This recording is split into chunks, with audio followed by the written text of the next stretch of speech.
नमस्कार, मुद्दा देख रहे हैं आप। मैं हूं आपके साथ नेहा दुबे। पुरानी पेंशन योजना पर विवाद बढ़ता जा रहा है। चुनाव आते ही पुरानी पेंशन योजना का मुद्दा बाहर आ जाता है। राजनीतिक पार्टियां इसके माध्यम से अपना वोट बैंक बढ़ाना चाहती है। 2023 में 9 राज्य में चुनाव है और ऐसे में चुनाव का मौसम शुरू होते ही एक बार फिर से ओल्ड पेंशन स्कीम पर विवाद बढ़ गया है। कई महीनों से पुरानी पेंशन स्कीम के बारे में अपने मंत्री, अधिकारियों, आरबीआई के मार्फत विरोधी माहौल बनाने के बाद ही आखिरकार खुद प्रधानमंत्री नरेंद्र मोदी के मुंह से ओल्ड पेंशन स्कीम को लेकर चेतावनी के बोल निकल ही पड़े। गुरुवार को राष्ट्रपति के अभिभाषण पर जवाब देते हुए राज्यसभा में प्रधानमंत्री मोदी ने ओल्ड पेंशन स्कीम को लागू करने को पाप कहा। उन्होंने बिना ओल्ड पेंशन स्कीम का नाम लिए इसे लागू करने वाले राज्यों को कोसा और चेतावनी भी जारी की। पीएम मोदी ने कहा कि जो लोग सिर्फ राजनीतिक खेल खेलना चाहते हैं या जानते हैं खेलना, अर्थ नीति को अनर्थ नीति में बदल दिया है। मैं उन्हें चेतावनी देना चाहता हूं कि वे अपने अपने राज्यों को जाकर समझाएं कि वे गलत रास्ते पर न चले जाएं। हम पड़ोसी देशों का हाल देख रहे हैं, वहां पर क्या हाल हुआ है। अनाप शनाप कर्ज लेकर किस तरह से देशों को डुबा दिया गया। आज हमारे देश में भी तत्कालीन लाभ के लिए ये नजरिया है कि भुगतान करना होगा तो आने वाली पीढ़ी करेगी। कर्ज लेकर घी पियो वाला खेल जिसे आने वाला देखेगा, ये रवैया कुछ राज्यों ने अपनाया है। ये तो राज्य को तबाह कर देंगे और ऐसे में देश को भी बर्बाद कर देंगे। उन्होंने पड़ोसी देशों के बारे में कहा कि कुछ पड़ोसी देश कर्ज के तले दबते जा रहे हैं। उन्हें दुनिया में कोई देश कर्ज देने को तैयार नहीं है। ये देश मुसीबतों से गुजर रहे हैं और ऐसे में केंद्र सरकार पुरानी पेंशन योजना के खिलाफ राज्यों को लगातार आगाह कर रही है। केंद्र इससे बजट ओवरड्राफ्ट या कर्ज का खतरा बता रही है और पाकिस्तान के और श्रीलंका के कर्ज की स्थिति का हवाला भी दिया जा रहा है। इससे पहले चुनावी रेवड़ियों पर केंद्र सरकार आगाह कर चुकी है। दरअसल आम आदमी पार्टी और कांग्रेस लगभग विधानसभा चुनाव में ओल्ड पेंशन स्कीम लागू करने का वादा कर रही है। आम आदमी पार्टी ने बीते दिनों पंजाब में सरकार बनने के बाद पुरानी पेंशन योजना लागू की है। हिमाचल, राजस्थान और छत्तीसगढ़ सरकार ने भी इसे लागू कर दिया है। गुजरात चुनावों में भी आप और कांग्रेस दोनों ने पुरानी पेंशन योजना को लागू करने का वादा किया था। उधर केंद्र सरकार का कहना है कि इससे अर्थव्यवस्था हिल जाएगी। केंद्रीय वित्त आयोग के चेयरमैन ने पुरानी पेंशन योजना को देश की अर्थव्यवस्था के लिए अन्यायपूर्ण बताया। वहीं उन्होंने इस विषय में सभी राज्य सरकारों को कड़ी आपत्तियों के साथ चेतावनी पत्र भेजा। नीति आयोग के उपाध्यक्ष ने भी कुछ राज्यों द्वारा पुरानी पेंशन योजना को दोबारा से शुरू करने पर चिंता जाहिर की। दरअसल एनडीए सरकार ने 1 अप्रैल 2004 से ओल्ड पेंशन स्कीम को बंद कर दिया था। ओल्ड पेंशन स्कीम के तहत पेंशन की पूरी राशि सरकार देती थी। बता दें आपको कि ये पेंशन रिटायरमेंट के समय कर्मचारियों के वेतन पर आधारित होती थी। इस स्कीम के तहत रिटायर्ड कर्मचारी की मौत के बाद उसके परिजनों को भी पेंशन का प्रावधान था। नई पेंशन योजना के तहत कर्मचारी अपने मूल वेतन का 10% हिस्सा पेंशन के लिए देते हैं, जबकि राज्य सरकार इसमें 14% का योगदान देती है। अटल बिहारी वाजपेयी की सरकार ने अप्रैल 2005 के बाद नियुक्ति होने वाले कर्मचारियों के लिए पुरानी पेंशन स्कीम को बंद कर दिया था। इसकी जगह नई पेंशन स्कीम योजना लागू की गई। इसके बाद ही आपको बता दें कि राज्यों ने भी कई नई पेंशन योजना को अपना लिया और इसके बाद नई पेंशन योजना चल रही है।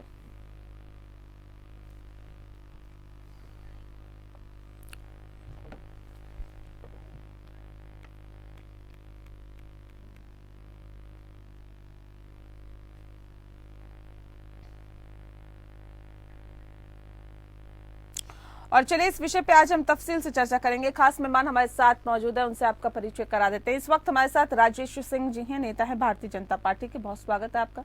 रत्नेश मिश्रा जी हमारे साथ जुड़ गए हैं, प्रवक्ता है कांग्रेस के, आपका बहुत स्वागत है। संगीता शर्मा जी भी हमारे साथ जुड़ गई हैं, प्रवक्ता है आम आदमी पार्टी के, आपका बहुत स्वागत है। राजेश जी, इस खास कार्यक्रम की शुरुआत आपके साथ करते हैं। एनडीए की सरकार ने ही पुरानी पेंशन स्कीम को बंद किया था, नई पेंशन स्कीम ले आए। अभी आप लोगों को लगता है कि देखिए राज्य सरकार अपने स्तर पर अगर ओल्ड पेंशन स्कीम को लागू कर रही है तो अर्थव्यवस्था हिल जाएगी, देश अब जो है वो कंगाली के दौर पे पहुंच जाएगा, पड़ोसी राज्यों का और देशों का भी हवाला आप दे रहे हैं। सर, क्या बताना चाहते हैं, क्या समझाना चाहते हैं प्रधानमंत्री नरेंद्र मोदी? देखिए नेहा जी, हमारी आवाज आ रही है? नेहा जी जी, आवाज आ रही। देखिए नेहा जी, प्रधानमंत्री जी समय समय पर देश के लोगों को आगाह करते रहते हैं, क्योंकि जिस हिसाब से कांग्रेस हो, केजरीवाल जी हो, केसीआर हो जैसे लोग राजनीति कर रहे हैं अपने अपने प्रदेश में और देश की राजनीति करने का जो प्रयास कर रहे हैं, तो ये तो जो मुफ्त के लोग रेवड़ी बांट रहे हैं कि बेरोजगारी भत्ता दे दूंगा, ओपीएस लागू कर दूंगा, फ्री में बिजली दे दूंगा, फ्री में पानी दे दूंगा, तो चीजें जैसे देखिए नेहा जी, क्या होता है कि जैसे घर का बजट होता है ना, वैसे भी देश और प्रदेश का बजट होता है। अगर आपके घर का बजट ऐसा है कि भाई आप का बजट है कम और पता चला आप बैंकों से कर्ज लेकर के, पड़ोसियों से कर्ज लेकर, बाकी लोगों से कर्ज लेकर के आप होटल में खाने लगे, महंगी महंगी गाड़ियों से घूमने लगे, तो कर्ज लेकर अगर आप ये सब करते हैं तो कल को आपका घर बिक जाएगा, आपकी गाड़ी बिक जाएगी, आपकी जो माली हालत है बिल्कुल आप कंगाल हो जाएंगे। तो वैसे प्रदेश और देश की स्थिति होती है नेहा जी। तो हमारे देश की जो अर्थव्यवस्था है, जो स्थिति है, इन लोगों के पास कोई रोड मैप तो होता नहीं कि इकोनॉमिक कोई रोड मैप हो। ये लोग क्यों कर्ज लेकर के और बाकी चीजें करके मुफ्त में रेवड़ी बांटने का काम करते हैं। अभी ओपीएस हम भी चाहते तो लगा देते हिमाचल में कि भैया हमारी सरकार वापस रिपीट हो जाती, लेकिन हमारे लिए तो राष्ट्र फर्स्ट है ना, देश फर्स्ट है। देश की कीमत पर हमको सत्ता नहीं चाहिए कि सत्ता के लिए हम कुछ भी करेंगे। तो देश की कीमत पे हमको श्रीलंका और पाकिस्तान जैसे हालत नहीं बनाने हैं। आप देखिए कि 1 किलो आटे के लिए पाकिस्तान में लंबी लंबी कतारें लग रही हैं और हम कोरोना काल से लेकर के आज तक 80,000 करोड़ लोगों को हमने वो मुफ्त में राशन दिया है। रत्नेश जी, क्यों नहीं आप लोगों को सर, कितने करोड़ लोगों को आपने मुफ्त में राशन दिया है? वो आपके लिए मुफ्त की रेवड़ियां नहीं है ना? और बाकी जो आपका पैमाना, आपका मापदंड क्या है वो हम समझेंगे, लेकिन रत्नेश जी क्यों आप लोग चाहते हैं कि अभी जो पड़ोसी देश है पाकिस्तान, मैं आती हूँ सर, आती हूँ फिर मौका दूंगी आपको। जो पाकिस्तान है जिस तरह से कंगाली के दौर पर है, श्रीलंका का क्या हुआ आप लोगों ने देखा, हमने भी देखा। क्या आप लोग चाहते हैं कि उसी राह पर भारत भी चल पड़े? क्या आप लोग चाहते हैं कि वैसी स्थिति भारत में भी हो जाए? ये कह रहे हैं कि हम तो देखिए राष्ट्र को लेकर, देश को लेकर बहुत ज्यादा सजग है और प्रधानमंत्री वक्त वक्त पर चेतावनी देते हैं। आप लोगों को समझ नहीं आता क्या? कांग्रेस पार्टी को बिल्कुल समझ नहीं आता। देखिए नेहा जी, जो कल प्रधानमंत्री जी ने पुरानी पेंशन स्कीम को लेकर जो बात कही, उस पर उन्होंने सदन में खुलेआम झूठ बोला है। अगर पुरानी पेंशन स्कीम को लागू किया जाए तो उसके लिए तमाम सारे उपाय हैं, जहां पर अगर आप कटौती कर देते हैं राज्य के बजट में, सरकार के बजट में, तो आराम से जो सरकार के कर्मचारी हैं उनको जो उनकी रिटायरमेंट के बाद जो उनको एक सुरक्षा व्यवस्था मुहैया होती है आर्थिक रूप से, वो बनी रहेगी। मैं कहाँ कटौती कर देते, कहाँ? अरे मैं बता रहा हूँ, बताइए। जो राज्यसभा, लोकसभा के जो सांसद और जो राज्य विधानसभाओं के और विधान परिषदों के सदस्य चुनकर आते हैं, वो जितनी बार चुनकर आते हैं उतने कार्यकाल के लिए उनको पेंशन दी जाती है। तो मतलब एक एक जो सदस्य हैं वो 8-8 कार्यकाल की पेंशन ले रहे हैं। आप एक काम करिए, एक कोई व्यक्ति कितनी भी बार चुनकर सदन जाए उसको केवल एक कार्यकाल की पेंशन मिलेगी। तमाम सारा बजट बचेगा। रत्नेश जी कब से चला आ रहा है? अरे मैं ये शुरू से, अरे मैडम वही तो कह रहा हूँ। जब कांग्रेस की सरकार थी तो हमने कभी इस बात का बहाना ही नहीं किया कि ओल्ड पेंशन स्कीम के लिए हमारे पास बजट नहीं है, हमारे पास पैसा नहीं है। सर 2005 के बाद आपकी सरकार आई केंद्र में। सुनिए तो नेहा जी, मेरी बात तो कंप्लीट हो जाने दीजिए। एक और आपको बताता हूँ, सरकार में बैठे हुए मंत्रियों को जो मिलने वाली सुविधाएं हैं उनमें कटौती कर दी जाए। राजनीति क्या कहते हैं, ऐशो आराम करने के लिए नहीं होती। राजनीति जो होती है वो राष्ट्र की और देश की सेवा करने के लिए। मेरे सवाल का जवाब दीजिए। सबको पता है कि अगर सत्ता पर बिठाया है तो देश की सेवा करने के लिए बिठाया है, लेकिन रत्नेश जी सवाल का जवाब दे दीजिए ना, ऐसे नहीं होता ना। सवाल का जवाब दीजिए। आपकी सरकार आई केंद्र में, आपने क्यों नहीं ओल्ड पेंशन स्कीम को लागू कर दिया? कर देते ना सर, किसने रोका था? हमने क्यों नहीं लागू किया? हाँ, क्यों नहीं लागू किया? देखिए, हम जब कह रहे हैं ना कि हम जहाँ जहाँ प्रदेशों में लागू कर रहे हैं, प्रदेश की उस बात समय नहीं है सर, जब अरे केंद्र की सुनिए, चाबी आपके हाथ में थी, आज सत्ता को कोसने के लिए या सरकार को कोसने के लिए तो आप लोग खड़े हैं, लेकिन जब चाबी आपके हाथ में होती है, डिसीजन आप ले सकते हैं, तब क्यों नहीं लेते? देखिए स्नेहा जी, हम 2004 से लेकर 2014 तक पूर्ण बहुमत की सरकार में नहीं थे। हम बहुत सारे ऐसे निर्णय लेते तो उसका अन्य दलों के द्वारा विरोध किया जा सकता था, किया जा सकता था। संभावनाओं पे मत जाइए ना सर। आप बात ही नहीं सुनेंगे मेरी, आप मेरा जवाब तो सुनेंगी। आप तो भाजपा रखिए बात रखिए काउंटर करने लगी। सुन तो लीजिए। चलिए मान लिया हमने गलती कर दी, हमको सत्ता में बैठाइए, हम ओल्ड पेंशन स्कीम देंगे। मान लीजिए गलती सबसे होती है। मैं क्यों मान लूं सर, आप मानिए ना। अरे मैं वही तो कह रहा हूँ कि चलिए 10 सालों में हमने नहीं किया, लेकिन बाद में हमें पता चला है या हम जानते हैं कि जनता की जरूरत, हम तो कह रहे हैं करिए ना आप। आपके मुताबिक अगर कहा जाए कि कांग्रेस पार्टी की सरकार ने होता है सर, जब सत्ता से हट जाते हैं तब जनता की जो जरूरत होती है वो पता चलती है। नेहा जी अब आ जाते हैं, बिल्कुल आ जाते हैं। दूसरी बात मैं कह रहा था कि मंत्रियों के जो खर्च है उनमें कटौती कर दीजिए। एक एक मंत्री के काफले में 30-30 गाड़ियां चलती हैं, उसको घटा के आप 3 गाड़ियों पे कर दीजिए। मंत्री जी तब भी मंत्री जी रहेंगे, डीजल का खर्चा आएगा, उनके स्टाफ का खर्चा कटेगा। आप उन लोगों के भविष्य को सुरक्षित करने पे ध्यान नहीं देते जो देश को निरंतर आगे बढ़ाते हैं।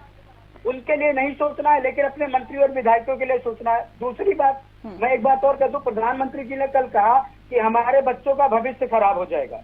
एक चीज बताइए, यदि कोई व्यक्ति है जो सरकारी नौकरी करता है, वो रिटायर हो जाता है, उसके बाद वो पेंशन पाता है, उसके बच्चे हैं जो अभी पढ़ाई कर रहे हैं, अगर उसकी पेंशन रोक दी जाए तो उसके बच्चों की शिक्षा पर भी प्रभाव पड़ेगा। सर ये सब चीजें तो सत्ता से जाने के बाद ध्यान में आती है। ठीक है, मैं संगीता जी का भी रुख कर लेती हूँ, मैं लौटती हूँ रत्ना जी, मैंने बहुत टाइम दिया, जल्दी से। देखिए भविष्य खराब होगा नेहा जी, लेकिन वो होगा प्रधानमंत्री जी के जो क्या कहते हैं मित्र हैं, उनके बच्चों का भविष्य खराब हो जाएगा। क्योंकि जो घोटाला करके ये अडानी और अपने पूंजीपति मित्रों को फायदा पहुंचा रहे हैं, वो पैसा चला जाएगा जनता के पास। बहुत सारी चीजें और इनको जनता के अडानी तो राजस्थान में भी निवेश कर रहे हैं, तब क्यों नहीं आप लोग बोलते? ठीक है संगीता जी, सवाल इस बात को लेकर है, प्रधानमंत्री सचेत कर रहे हैं, बता रहे हैं, समझा रहे हैं, आप लोगों को भी समझ में नहीं आता। आपने पंजाब में ओल्ड पेंशन स्कीम को लागू कर दिया, आपको नहीं लगता कि प्रदेश कंगाली के दौर से गुजरेगा, कंगाली के दौर में आ जाएगा? नहीं लगता आप लोगों को? नेहा जी, मेरे बड़े भाई राजेश जी बैठे हुए हैं, मैं इनसे पूछना चाहूंगी, माननीय प्रधानमंत्री जी ने कितना कर्जा लिया है? पिछले 14 प्रधानमंत्री जो हमारे रहे नेहा जी, उन्होंने 59 लाख करोड़ लगभग कर्ज लिया, और अकेले नरेंद्र मोदी जी ऐसे हैं जिन्होंने 100 लाख करोड़ का कर्जा ले लिया है। तो आप देखिए कि सबसे ज्यादा कर्जा लेने वाले प्रधानमंत्री माननीय नरेंद्र मोदी जी, तो आप ये किस तरह की सरकार चला रहे हैं? तो आप भाषण मत दीजिए भाई, करके भी दिखाइए। देश को आप कर्जे में ले जा रहे हैं और आप बड़ी बड़ी बातें कर रहे हैं बैठ करके, बड़े बड़े भाषण दे रहे हैं सदन में। जब सदन में सवाल पूछा जाता है तो अडानी जी के लिए मुंह में दही जम जाती है, एक शब्द आपके मुंह से नहीं निकलता, और आप सिगुके छोड़ने का काम करते हैं लगातार। कभी मन की बात, कभी कुछ और बात, जो पूछा जाए भाई उस पर भी जवाब दे दीजिए। बीजेपी में 9 सालों से आपकी सत्ता है, देश में सबसे ज्यादा राज्यों में आपकी सरकार है, तो कितने कर्जे में डूबी हुई है आपकी सरकार? पहले आप उन जो जहां जहां आपकी सरकार है, अपनी सरकारों को ये ज्ञान दीजिए कि जो राज्य हैं उनकी अर्थव्यवस्था ठीक कीजिए, उनको कर्जे से नीचे ले जाइए। लगातार कर्ज का आंकड़ा बढ़ता जा रहा है, चाहे वो गुजरात हो, चाहे वो उत्तराखंड हो, चाहे यूपी हो। नहीं तो कहते हैं ना कि हमारी सरकार तो ठीक चल रही है, आम आदमी पार्टी की सरकार होती रहती है, मुख्यमंत्री भगवंत मान रोते रहते हैं, कहते हैं हम तो जी कर्जे में हैं, हम तो जी कर्जे में हैं, उसका क्या होगा? बहुत सारे आरोप लगाए संगीता जी ने, जवाब दीजिए। कह रहे बाकी प्रधानमंत्रियों ने तो कर्ज लिया, लेकिन 100 करोड़ से ज्यादा का कर्ज अकेले प्रधानमंत्री नरेंद्र मोदी ने ले लिया। और उसके बाद कहते हैं जी उस देश को देखिए, इस देश को देखिए। अपने देश को तो हम देख ले सबसे पहले, वो बहुत ज्यादा महत्वपूर्ण है। अभी रत्नेश जी तो माफी मांग रहे थे कि भाई 10 साल हमने तो गलत सरकार चलाया, 2004 से 2014 तक। अभी भी माफी मांग रहे थे। अच्छा, बता रहे थे, माफी नहीं मांग रहे थे। अच्छा, संगीता शर्मा जी भी इनके जो मुखिया हैं अरविंद केजरीवाल जी, वो कोर्ट में जाकर माफी मांगते हैं। पहले तो ये ब्लेम लगाते हैं हमारे भाजपा के बड़े नेताओं पे, इसके पहले भी ब्लेम लगा चुके हैं और फिर कोर्ट में जाकर के माफी मांगते हैं। तो ये ब्लेम तो लगाते हैं लेकिन माफी भी मांगते हैं। तो इनके बातों का तो कोई आधार रहता नहीं है, बेबुनियाद तो बिना आधार के बात करते हैं। एक बात। दूसरी बात, रत्नेश जी भी कह रहे थे कि भाई हमने गलत सरकार चलाया 10 साल तक। 10 साल तक इन्होंने देश को तो धोखे में डाला ना नेहा जी। 10 साल तक तो इन्होंने गलत सरकार चलाया ना, उसके लिए माफी भी मांग रहे हैं कि नहीं हमसे गलती हो गई। और संगीता शर्मा जी भी जो ब्लेम लगाती है उसके लिए माफी मांगती है। एक बात, रत्नेश जी कह रहे थे कि भाई मंत्रियों और विधायकों को पेंशन क्यों मिल रहा है।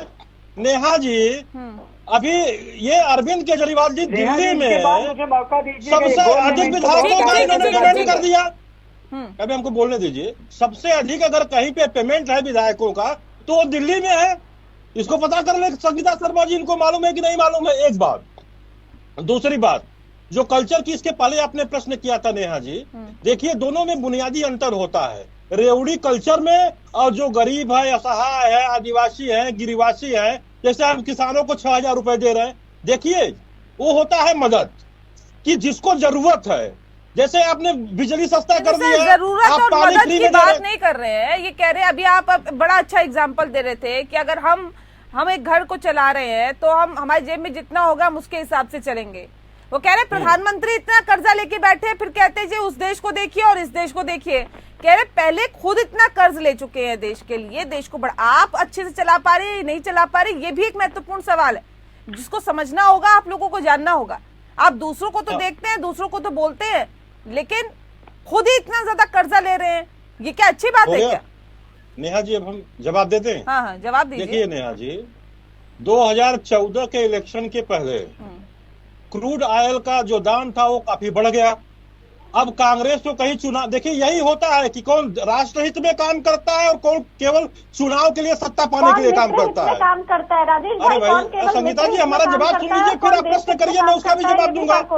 अब 2014 के पहले जब क्रूड ऑयल का दाम बढ़ा तो ये पेट्रोल के दाम या डीजल के दाम बढ़ाए नहीं, इन्होंने 1,10,000 करोड़ का कर्जा ले लिया।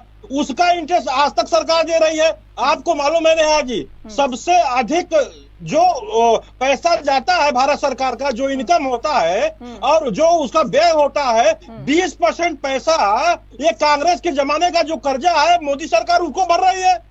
तो ये तो सत्ता पाने के लिए वो तो बता दीजिए। भाई देखिए नेहा जी, वही लिया, उसने कितना लिया, आपने कितना लिया, उसका बखान नहीं करेंगे। मैं वही तो बता रहा हूँ नेहा जी कि 2014 के इलेक्शन के पहले जब क्रूड ऑयल का दाम बढ़ा तो इन्होंने दाम नहीं बढ़ाया डीजल पेट्रोल का, इन्होंने, क्योंकि भाई इनका छछवा लेदर न हो जाए, इसके लिए इनको सत्ता पानी थी। तो राष्ट्र हमारे लिए, देखिए राष्ट्र प्रथम है, इसलिए मोदी जी समय समय पे आगाह करते हैं कि जो गरीब है, असहाय है, उनकी मदद मोदी जी आगाह करते हैं, मोदी जी आगाह करते हैं, सचेत करते हैं, बताते हैं, जताते हैं, सुनाते हैं। इंफ्रास्ट्रक्चर डेवलप करना है, सरकार ने क्या किया क्या नहीं किया उससे बात नहीं कर रहे। मैं तो रत्नेश जी से डायरेक्टली बात करूंगी, पूछूंगी आपकी सरकार ने क्या किया था, लेकिन आप लोगों ने क्या किया सर, उसका तो जवाब दीजिए ना। आप लोगों ने कितना कर्जा लिया उसका तो जवाब दीजिए ना रत्नेश जी। वही तो हम कर रहे हैं नेहा जी। ठीक है, ठीक है। आज बड़ी बड़ी कंपनियां आ रही हैं, देश में इन्वेस्ट कर रही हैं, विदेशों के लोग भी आ रहे हैं, देश में इन्वेस्ट कर रहे हैं, इंफ्रास्ट्रक्चर डेवलप हो रहा है, लोगों को रोजगार मिल रहा है, सबका विकास हो रहा है। ठीक है, रत्नेश जी जवाब दीजिए। ओल्ड पेंशन स्कीम को लागू करने के साथ ही देश का विकास होगा क्या? राहुल जी जहाँ जाएंगे, ठीक है, सुन लेते हैं, अब सुन लेते हैं, सुन लेते हैं। रत्नेश जी कहेंगे रत्नेश जी बोल रहे। देखिए नेहा जी, प्रधानमंत्री जी ने अपने संबोधन में कहा कि आप पाकिस्तान की हालत देख लीजिए, श्रीलंका की हालत देख लीजिए। अब मैं आपको बताता हूँ, पाकिस्तान की जीडीपी है 383 अरब डॉलर और भारत की जीडीपी है 3,817 अरब डॉलर, मतलब पाकिस्तान की जीडीपी का 10 गुना ज्यादा। दूसरा, फिर इन्होंने श्रीलंका का एग्जांपल दिया। श्रीलंका की जो जीडीपी है वो 84 बेहतर तरीके से सरकार चला रहे हैं। मैडम सुन तो लीजिए, तुलना भी किससे करनी चाहिए। 84.52 अरब डॉलर, भारत उससे 40 गुना ज्यादा है। आप अगर तुलना कर ही रहे थे प्रधानमंत्री जी, तो आपको तुलना करनी चाहिए थी अमेरिका की जीडीपी से। आपको तुलना करनी चाहिए थी चाइना की जीडीपी से, आपको तुलना करनी चाहिए थी जापान की जीडीपी से, आपको तुलना करनी चाहिए थी ब्रिटेन की जीडीपी से। ये किससे तुलना कर रहे हैं? जो देश जीडीपी के मामले में 5वें नंबर पर है उसकी तुलना कर रहे हैं जो 92वें नंबर पर है उससे, और जो 48वें नंबर पर है उससे। मतलब प्रधानमंत्री जी देश का अपमान खुलकर सदन में कर रहे हैं। दूसरी बात, जो अभी कर्ज की बात कर रहे थे हमारे भाजपा के प्रवक्ता बंधु, तो 2014 तक भारत पर जो विदेशी कर्ज था वो था 31 लाख करोड़, और 1 मार्च 2022 तक का जो कर्ज का डेटा है वो है 620.7 बिलियन अमेरिकी डॉलर है भारत पे कर्जा। मतलब जो पिछला कर्ज था उसका लगभग 4 गुना।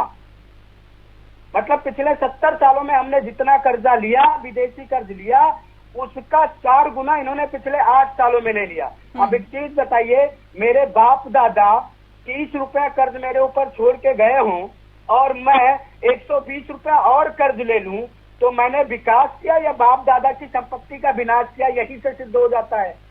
तो ये लोग बस केवल बड़ी बड़ी बातें करते हैं। जब आप इनसे तथ्यों पर पूछ लेंगी नेहा जी, तो इनकी बत्ती गुल हो जाती है। और मुझे तो बहुत शर्म आती है कि एक भारत जैसे इतने आर्थिक रूप से और सामरिक रूप से सशक्त राष्ट्र का राज्य प्रमुख, राज्य सरकार का मुखिया जो प्रधानमंत्री है, वो ऐसे लोगों से तुलना करता है जो दिवालिया हो चुके हैं। ठीक है ऐसे लोगों से तुलना करने पर प्रधानमंत्री जी को शर्म आनी चाहिए, और भारतीय जनता पार्टी के नेताओं को शर्म आनी चाहिए कि उन देशों से भारत की तुलना कर रहे हैं जिनका कोई सामरिक और आर्थिक स्तर नहीं रह गया। अरे भाई आपको शर्म आ रही है? आपने 10 साल तक गलत सरकार चलाए, आपने माफी मांगा ना चैनल पे। पता था चीन से तुलना करेंगे तो विकास दर पे बात करनी पड़ेगी, अमेरिका से तुलना करेंगे तो विकास दर पे बात करेंगे, वहाँ ये एक्सपोज हो जाएंगे, वहाँ ये पाकिस्तान से तुलना क्यों करते हैं?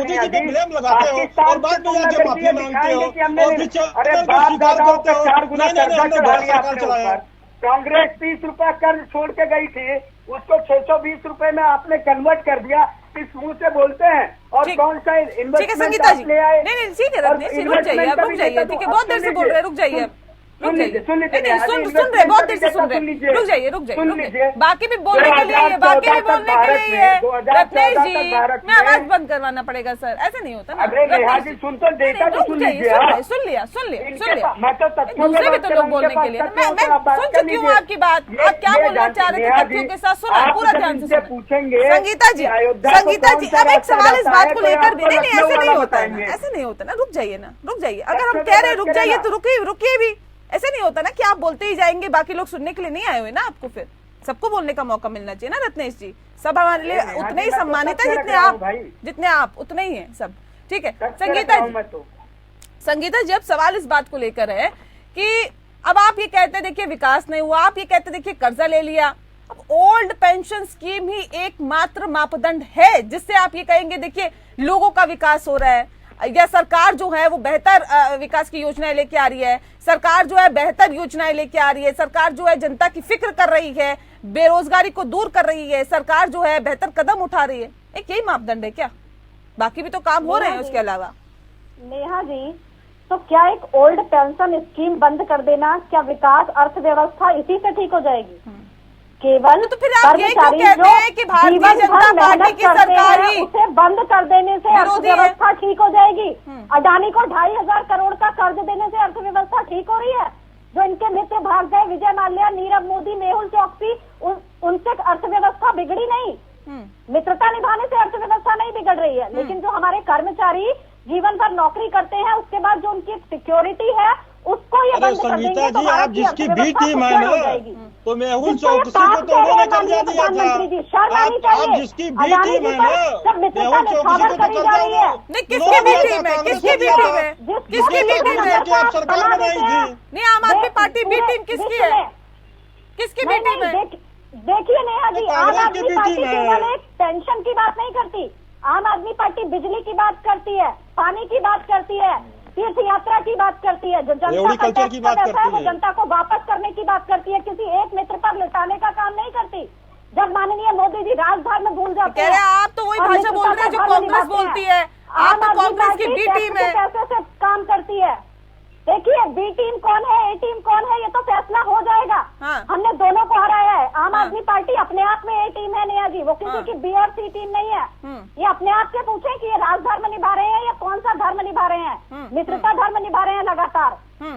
अडानी जी पर मुंह में दही क्यों जमी माननीय प्रधानमंत्री की, जब पूरा विपक्ष के सवाल को पूछा था राजेश जी। चलिए मेरे पास वक्त की कमी है, बहुत शुक्रिया, बहुत शुक्रिया, माफ कीजिएगा संगीता जी, ज्यादा वक्त नहीं दे पाऊंगी। देखिए नेहा जी, दोनों के विजन में अंतर है। ये लोग रेवड़ी कल्चर खजाना बांटते हैं। ठीक है, बहुत शुक्रिया आप तीनों मेहमानों का हमारे साथ इस खास चर्चा में शामिल होने के लिए। तो जाहिर तौर पर ओल्ड पेंशन स्कीम पर खुलकर प्रधानमंत्री ने बोला, लेकिन उसके साथ ही साथ विपक्षी पार्टियां भी खुलकर अब विरोध पर उतर आई और साफ तौर पर कह रही है बाकी तमाम चीजों से कर्ज नहीं बढ़ रहा है, बाकी तमाम चीजों से जो देश है वो कर्ज में नहीं डूब रहा है, लेकिन ओल्ड पेंशन स्कीम को लागू करने से ही सरकार कर्ज में डूब जाएगी। ये कौन सा मापदंड है, ये कौन सा पैमाना है, ये तमाम सवाल विपक्षी पार्टियां सरकार से पूछ रही है। मुद्दा में फिलहाल इतना ही। नमस्कार।